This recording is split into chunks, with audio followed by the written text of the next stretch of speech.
Eh kung ikaw ay Kristiyano, anak ka ng Diyos, marunong kang kumilala sa Diyos, nakikita naman ng Diyos na hindi ka naman masamang tao, eh, itanong mo sa sarili mo, ipagmamalasakit ka ba ng Diyos? Sigurado. Eh kasi tayo lang mga taong makasalanan, marunong magmalasakit eh. Yung pan-Diyos na mismong lumalang sa atin ang hindi niya tayo ipagmalasakit. Kaya sabi ng Biblia, kayo'y ipinagmamalasakit niya. Sabagay, hindi naman lahat ng tao yan. Kundi yung mga taong nagtitiwala at kumikilala sa Diyos.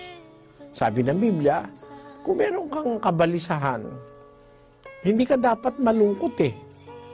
Simple lang ang procedure ng paghahandle ng stress at ng problema. Una, manalangin. Yun ang biblical admonition. Yun ang hatol bibliko.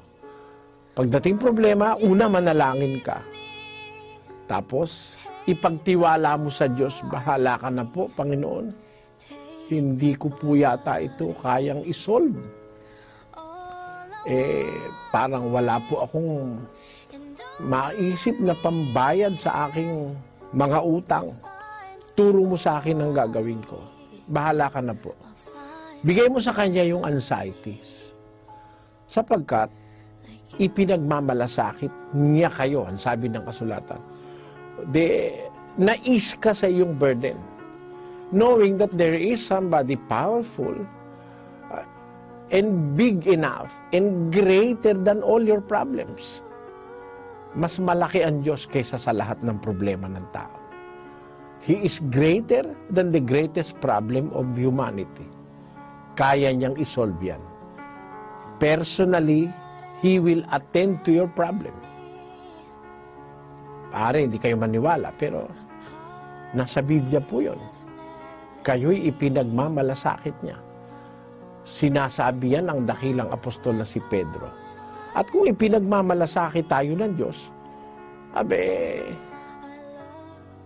alam nyo, yun lang ikaw tatawid sa karsada minsan meron kang hindi nakikita Meron palang biglang dumarating na sasakyan na parang hindi mo napansin pero kung mo ipinagmamalasakit ka ng Diyos, bago ka umalis ng bahay, nanalangin ka naman, nag-pray ka,